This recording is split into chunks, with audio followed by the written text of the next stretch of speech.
रुक जाइए मदम, ये सवाल गलत है।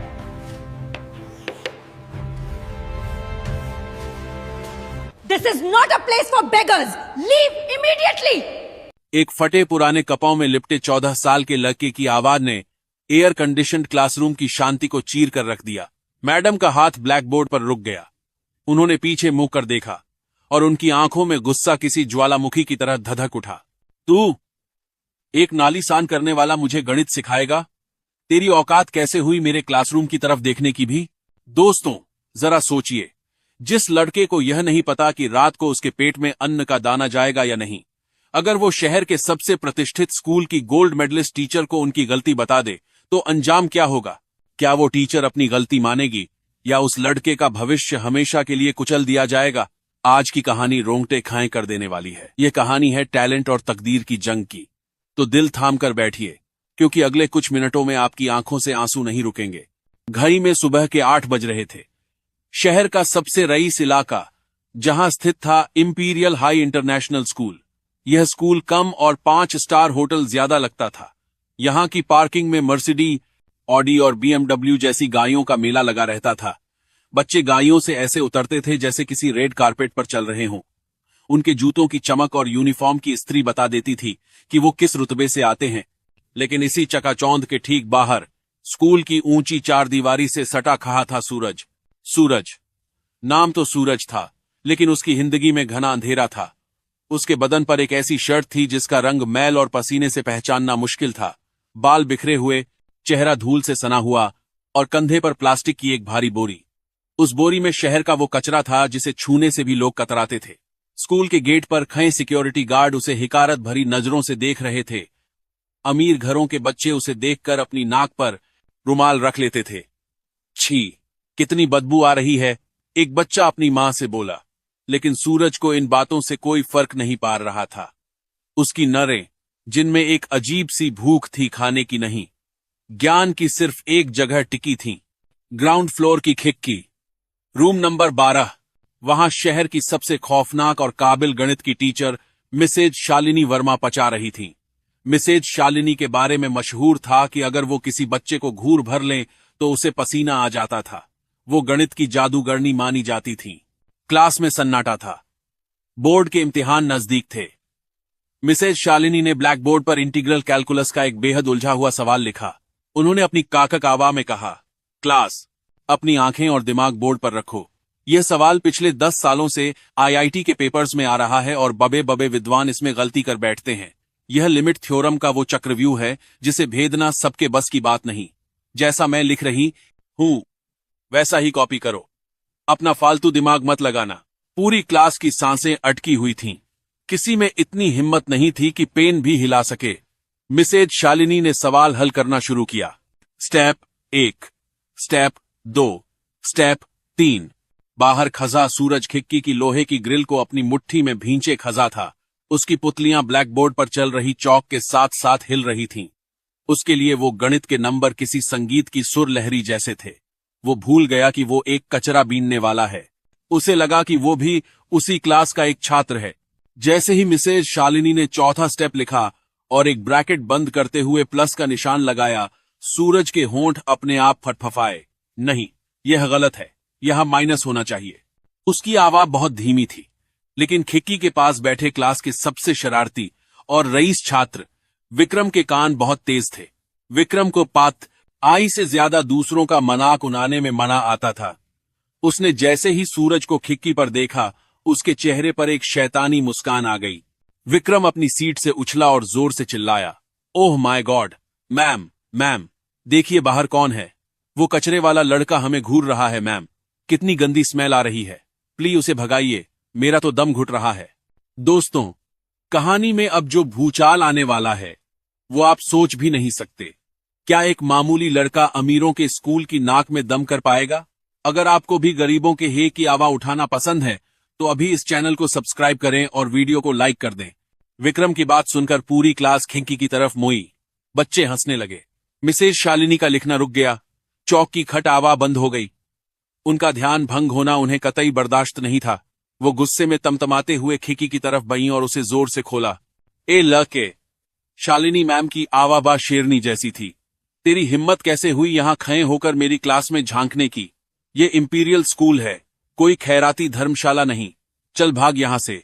अगर एक पल भी और यहां दिखा तो पुलिस को बुलाकर तुझे जेल में डलवा दूंगी। सूरज कांप गया। उसकी आंखों में वो पुराना डर लौट आया, गरीब होने का डर, लाचार होने का डर। उसने अपनी भारी बोरी को कंधे पर संभाला और मुड़ने लगा। उसके कदम भारी हो गए थे। उसे लगा जैसे वो ज्ञान के मंदिर से निकाला जा रहा है। लेकिन तभी उसकी नजर उस ब्लैक बोर्ड पर फिर से पची। वो गलत स्टेप उसे चुभ रहा था। उसे लगा कि अगर आज वो चुप रहा तो गणित हार जाएगा। उसकी मां कहती थी, बेटा सर झुकना, लेकिन गलत के आगे नहीं। सूरज रुका। उसने अपनी फटी हुई जेब को कसकर भींचा, पीछे मुआ और एक ऐसी आवाज में बोला जिसमें डर तो था लेकिन सच्चाई की खनक भी थी। माफ करना मैडम, मुझे कुछ नहीं चाहिए, मैं जा रहा हूं। लेकिन वो जो आपने चौथी लाइन में लॉग की वैल्यू लिखी है ना, वो गलत है। उस फॉर्मूले से जवाब कभी सही नहीं आएगा। वो सवाल अनडिफाइंड हो जाएगा। क्लास में ऐसा सन्नाटा छा गया जैसे किसी की मौत हो गई हो। हवा भी जैसे रुक गई। एक कूहा बीनने वाला, जिसके शरीर से बदबू आ रही थी, जिसके बाल उलझे थे, वो शहर की सबसे बड़ी गणितज्ञ को गलती बता रहा था। मिसेज शालिनी का चेहरा गुस्से से लाल नहीं बल्कि बैंगनी हो गया। यह उनके 25 साल के टीचिंग करियर की सबसे बड़ी तौहीन थी। वो क्लास से बाहर लपकीं और सूरज का कॉलर पककर उसे घसीटते हुए क्लास के अंदर ले आईं। छोड़िए मैडम, मेरी बोरी, मेरा सामान गिर जाएगा। सूरज गिगाया, लेकिन शालिनी मैम पर तो जैसे जुनून सवार था। उन्होंने उसे धक्के के साथ ब्लैकबोर्ड के ठीक सामने खड़ा कर दिया। सूरज के गंदे पैरों ने क्लास की सैड टाइल्स पर काली खींचेच के निशान छोड़ दिए। तू, शालिनी मैम की आवाज कांप रही थी, तू 2 टके का अनपढ़ जाहिल गवार मुझे सिखाएगा? तुझे पता है मैं कौन हूं? मैंने गणित पर किताबें लिखी हैं। और तू जो कचरे के डिब्बे में ससा खाना ढूंढता है, तू कहेगा कि मैं गलत हूं? तेरी औकात क्या है? पीछे से विक्रम हंसा। मैम, इसे तो 2+2 भी नहीं आता होगा, बस ड्रामा कर रहा है। इसे बोर्ड पर बुलाकर इसकी बेइज्जती करते हैं, फिर मजा आएगा। शालिनी मैम ने विक्रम की बात सुनी और एक क्रूर मुस्कान उनके चेहरे पर आ गई। उन्होंने टेबल से एक नया चौक उठाया और सूरज के मुंह पर दे मारा। चौक उसके गाल पर लगा और नीचे गिर गया। उठा चौक, मैडम चिल्लाईं। अगर तुझे इतना ही पता है तो इसे सही करके दिखा, लेकिन कान खोलकर सुन ले।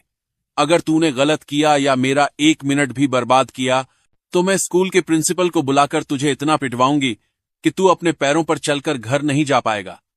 और तेरी यह बोरी, इसे मैं यही आग लगा दूंगी। सूरज की सांसें फूल रही थीं। उसका दिल हथौड़े की तरह धड़क रहा था। 50 अमीर बच्चे उसे ऐसे देख रहे थे जैसे वो कोई सर्कस का जानवर हो।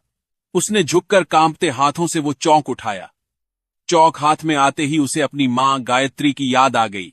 मां जो दिन भर दूसरों के बर्तन मांजती थीं, लेकिन रात को स्ट्रीट लाइट के नीचे कोयले से जमीन पर लिखकर सूरज को गणित सिखाती थीं।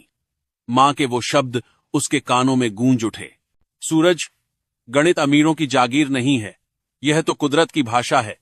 जिस दिन तू सही हो उस दिन किसी राजा से भी मत डरना। सूरज की आंखों से एक आंसू टपका। उसने मुट्ठी भींची। उसने बोर्ड पर हाथ रखा। उसका हाथ कांप रहा था, लेकिन जैसे ही चौक बोर्ड से स्पर्श हुआ, जादू हो गया। उसका डर गायब हो गया। अब वो कुआं बीनने वाला सूरज नहीं था, अब वो एक जीनियस था। उसने बिना कुछ बोले शालिनी मैम का लिखा हुआ आधा सवाल मिटा दिया। क्लास में हफ की आवाम आई। सूरज ने लिखना शुरू किया। पहली लाइन, उसने समीकरण का आधार ही बदल दिया। दूसरी लाइन, उसने एक कॉम्प्लेक्स इंटीग्रेशन बाय पार्ट्स का इस्तेमाल किया। मिसेज शालिनी की त्योरियां चाट गईं। वो पहले गुस्से में थीं, लेकिन अब वो ध्यान से देख रही थीं। उनकी आंखों में हैरानी उभरने लगी। तीसरी लाइन, सूरज की रफ्तार अब बहुत तेज थी। उसका दिमाग किसी सुपर कंप्यूटर से भी तेज चल रहा था। उसने उस गलती को पकड़ा जहां किताब में लिमिट की वैल्यू गलत छपी थी। उसने उसे सही किया। और चौथी लाइन, उसने एक बड़ा सा बॉक्स बनाया और उसमें सही उत्तर लिखकर चौक को टेबल पर रख दिया। उसने अपनी मैली बोरी उठाई और सिर झुकाकर खड़ा हो गया। मिसेज शालिनी पत्थर की मूरत बनकर खड़ी थीं। उन्होंने झपटकर अपनी टेबल से आंसर की वाली किताब उठाई। फिर एक दूसरी मोटी विदेशी राइटर की रेफरेंस बुक खोली। उन्होंने पन्ने पलटे, माथे का पसीना पोंछा और फिर बोर्ड को देखा। सूरज सही था, 100% सही। जिस सवाल को वो, उनके साथी टीचर्स और हारों बच्चे सालों से रट रहे थे, उस सवाल में एक फंडामेंटल गलती थी जिसे इस कचरा बीनने वाले बच्चे ने 2 मिनट में सुधार दिया था। क्लास में अब मजाक नहीं हो रहा था। सन्नाटा इतना गहरा था कि अगर सुई भी गिरती तो बम जैसी आवाज करती। विक्रम, जो सबसे ज्यादा हंस रहा था, उसका मुंह खुला का खुला रह गया। मिसेज शालिनी धीरे धीरे सूरज की तरफ मुई। उनका अहंकार, उनकी डिग्रियां, उनका रुतबा, सब उस नन्हे से बच्चे के टैलेंट के आगे बौने हो गए थे। उन्होंने कांपते हुए पूछा, बेटा, तुमने यह कैसे किया? यह तो M.ASSC लेवल का लॉजिक है। तुम स्कूल क्यों नहीं जाते? सूरज ने धीरे से सिर उठाया। उसकी आंखों में पानी भरा था। मैडम, मैं स्कूल कैसे आऊं? यहां आने के लिए फीस चाहिए, यूनिफॉर्म चाहिए, जूते चाहिए। मेरे पास तो बस यह बोरी है और मां की यादें। मैडम ने पूछा, तुम्हारी मां, वो क्या करती हैं? सूरज की आवाज भर्रा गई। वो मर गई मैडम। 2 साल पहले टीबी की बीमारी ने उन्हें मार डाला। वो गणित की बहुत बड़ी दीवानी थीं, लेकिन गरीबी ने उनकी जान ले ली। मरते वक्त मां ने मेरा हाथ पक्का कर कहा था, बेटा, मेरे पास तुझे देने के लिए दौलत नहीं है, बस यह ज्ञान है, इसे कभी मरने मत देना। मैडम, मैं रो कुआं बीनते हुए खिड़की से आपकी क्लास सुनता हूं। आज जब आपने वो गलत लिखा तो मुझे लगा अगर मैं चुप रहा तो मेरी मां का सपना टूट जाएगा। सूरज की यह बात सुनकर क्लास की कई लाचकियों की आंखों से आंसू बह निकले। शालिनी मैम को ऐसा लगा जैसे किसी ने उनके गाल पर तमाचा मारा हो। उनका शिक्षक हृदय जाग उठा। वो आगे बईं और सबके सामने उस गंदे बच्चे के सामने घुटनों पर बैठ गईं। उन्होंने सूरज के गंदे हाथों को अपने हाथों में ले लिया। बेटा, मैंने हारों बच्चों को पढ़ाया है, लेकिन आज तुमने मुझे पढ़ा दिया। तुम कचरे वाले नहीं, तुम तो गणित के जादूगर हो। लेकिन दोस्तों, कहानी अभी खत्म नहीं हुई थी। असली विलेन का आना अभी बाकी था। तभी क्लासरूम के दरवाजे पर एक भारी और काचक आवाज गूंजी, मिसेज शालिनी। ये क्या तमाशा लगा रखा है? यह स्कूल के मालिक और प्रिंसिपल मिस्टर सिंघानिया थे। वो स्कूल राउंड पर थे और क्लास में एक गंदे, बदबूदार लड़के को देखकर और अपनी स्टार टीचर को उसके पैरों में बैठा देखकर उनका पारा 7वें आसमान पर छाट गया। सिंघानिया ने नाक पर रुमाल रखते हुए चिल्लाया, छी! यह गटर का किया मेरी एलीट क्लास में क्या कर रहा है? इसे अंदर किसने आने दिया? गार्ड्स, कहां मर गए सब? 2 हट्टे कट्टे सिक्योरिटी गार्ड लाठी लेकर अंदर दौड़ें। पक्को इस इलाके को और इसे धक्के मारकर बाहर निकालो। और हां, अगर दोबारा यह स्कूल के आसपास भी दिखा तो इसकी हड्डियां तोड़ देना। सूरज बुरी तरह डर गया। उसने हाथ जोड़े, मैडम मत मारना, मैं जा रहा हूं, मुझसे गलती हो गई। वो अपनी बोरी उठाकर भागने ही वाला था कि रुको, ये आवाज सिंघानिया की नहीं, शालिनी मैडम की थी। शालिनी मैडम ने अपने आंसुओं को पोंछा और आगे बढ़कर गार्ड का रास्ता रोक लिया। वो एक शेरनी की तरह सूरज के आगे खजी हो गई। सिंघानिया हैरान रह गए। शालिनी, तुम्हारी अक्ल ठिकाने है? तुम मालिक से जुबान ला रही हो इस कचरे वाले के लिए? शालिनी मैडम ने एक गहरी सांस ली और सूरज का हाथ कसकर पकड़ लिया। उन्होंने सिंघानिया की आंखों में आंखें डालकर कहा, सर, अपनी जुबान संभालिए। यह लड़का गटर का किया नहीं है, यह हीरा है, कोहिनूर। इसने आज वो कर दिखाया जो हम सब मिलकर नहीं कर पाए। अगर यह स्कूल ऐसे टैलेंट को नहीं पहचान सकता तो यह स्कूल शिक्षा का मंदिर नहीं, एक व्यापार की दुकान है। सिंघानिया का चेहरा गुस्से से लाल हो गया। शालिनी, अपनी हद में रहो। तुम एक मामूली टीचर हो। मैं तुम्हें अभी इसी वक्त नौकरी से निकाल सकता हूं। शालिनी मैडम ने अपना पर्स उठाया और टेबल पर पटक दिया। तो निकाल दीजिए सर, मुझे ऐसी नौकरी नहीं चाहिए जहां बच्चे का दिमाग नहीं, उसके पिता का बैंक बैलेंस देखा जाता हो। मैं आज, अभी, इसी वक्त इस्तीफा देती हूं। अगर यह बच्चा स्कूल से बाहर जाएगा तो मैं भी इसके साथ जाऊंगी। मैं इसे सशक पर पौड़ाऊंगी, पे के नीचे पौड़ाऊंगी, लेकिन इसके हुनर को मरने नहीं दूंगी। पूरा क्लासरूम हिल गया। किसी ने उम्मीद नहीं की थी कि सख्त मिजाज शालिनी मैडम एक अनजान बच्चे के लिए अपनी नौकरी कुर्बान कर देंगी।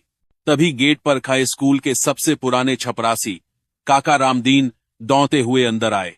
वो बुरी तरह हाँफ रहे थे। उनके हाथ में एक पुराना पीला पार चुका लिफाफा था। मैडम, सिंघानिया साहब, अनर्थ मत करिए, इस बच्चे को मत निकालिए। सिंघानिया चिल्लाए। अब तुझे क्या हुआ रामदीन? तू क्यों बीच में बोल रहा है? रामदीन काका की आंखों से आंसू बह रहे थे। उन्होंने वो लिफाफा शालिनी मैडम के हाथ में थमा दिया। मैडम, मैं इस बच्चे की मां गायत्री बिटिया को जानता था। वो कोई मामूली औरत नहीं थी। ये देखिए उसकी मार्कशीट और यह खत वो मरने से पहले मेरे पास रखवा गई थी। शालिनी मैडम ने कांपते हाथों से लिफाफा खोला। अंदर एक पुरानी डिग्री थी जिस पर लिखा था Gayatri Devi, gold medalist in mathematics, state university. Shalini madam के पैरों तले जमीन खिसक गई। हे भगवान, गायत्री देवी, यह तो यूनिवर्सिटी की टॉपर थीं। मैंने इनकी किताबें पांची हैं अपने कॉलेज के दिनों में। यह मेरी सीनियर थीं। खत में टूटी फूटी लिखावट में लिखा था, आदरणीय दीदी सर, मैं जानती हूं जब तक आप यह खत पढ़ेंगे मैं इस दुनिया में नहीं रहूंगी। किस्मत की मार ने मुझसे मेरा सब कुछ छीन लिया। ससुराल वालों ने दहेज के लिए घर से निकाल दिया। मैंने दुनिया को गणित सिखाया लेकिन अपनी गरीबी का हिसाब नहीं लगा पाई। हालात ने मुझे यूनिवर्सिटी की कुर्सी से उठाकर फुटपाथ की धूल में मिला दिया। लेकिन मेरा बेटा सूरज, इसमें मेरा सारा ज्ञान है, मेरी सारी तपस्या है। मैं आपसे भीख मांगती हूं, इसे भिखारी मत समझना, इसे पटने देना, बस इसे पटने देना। खत पोड़कर शालिनी मैडम फूट फूट कर रो पांची। सूरज भी अपनी मां का नाम सुनकर बिखर गया और जमीन पर बैठकर रोने लगा। क्लासरूम में सन्नाटा टूट गया और हर बच्चे की आंखों से आंसू बह निकले। विक्रम, जो सबसे ज्यादा नफरत करता था, उसे अपने किए, पर इतना पछतावा हुआ कि वो अपनी सीट से उठा। उसने अपना महंगा स्कूल ब्लेयर उतारा और सूरज के गंदे कंधों पर डाल दिया। उसने हाथ जोकर कहा, भाई, मुझे मान कर दो, असली अमीर तुम हो, हम तो बस पैसे वाले गरीब हैं। देखते ही देखते पूरी क्लास खाई हो गई। वी वांट सुराज के नारों से स्कूल की दीवारें गूंज उठीं। मिस्टर सिंघानिया, जो घमंड में चूर थे, अब अकेले पांच गए थे। उन्हें अपनी गलती का एहसास हुआ। समाज का दबाव, बच्चों का विद्रोह और उस मां की चिट्ठी ने उन्हें अंदर तक झकझोर दिया। उन्हें झुकना पा। शालिनी मैडम ने सूरज का हाथ ऊपर उठाया और कहा, आज से सूरज कुआं नहीं बीनेगा। आज से यह मेरा स्टूडेंट है, मेरा बेटा है। इसकी पढ़ाई का, रहने का, खाने का सारा खर्चा मैं उठाऊंगी। सूरज रोते हुए शालिनी मैडम के पैरों में गिर पा। मैडम ने उसे उठा लिया और गले लगा लिया। उस दिन स्कूल के उस बोर्ड पर एक नया इतिहास लिखा गया। 15 साल पुरानी गलती मिटा दी गई और नए फॉर्मूले के नीचे लिखा गया, सही हल सूरज, कक्षा 12वीं। सूरज ने साबित कर दिया कि अगर आपके इरादे पक्के हों और मां का आशीर्वाद साथ हो तो फटी हुई बोरी से निकलकर भी आप आसमान छू सकते हैं। दोस्तों, सूरज की यह कहानी हमें सिखाती है कि टैलेंट किसी महल का मोहताज नहीं होता। आज सूरज को उसकी मंजिल मिल गई, लेकिन हमारे देश में आज भी न जाने कितने सूरज सड़कों पर घूम रहे हैं जिन्हें सिर्फ एक मौके की तलाश है। मैं आपसे एक सवाल पूछना चाहता हूं, अगर उस दिन शालिनी मैडम अपनी नौकरी बचाने के लिए चुप रह जाती तो क्या सूरज का भविष्य कभी बदल पाता? और अगर आप उस क्लास में होते तो क्या आप सूरज के लिए आवाज उठाते? अपना जवाब कमेंट बॉक्स में लिखकर जरूर बताएं। मैं हर कमेंट पढ़ूंगा और सबसे अच्छे कमेंट को हार्ट दूंगा। अगर इस कहानी ने आपके दिल को छुआ है तो प्लीज इस वीडियो को शेयर करें ताकि किसी और सूरज को भी प्रेरणा मिल सके। चैनल को सब्सक्राइब करना न भूलें। मिलते हैं अगली वीडियो में एक और नई कहानी के साथ। तब तक के लिए जय हिंद।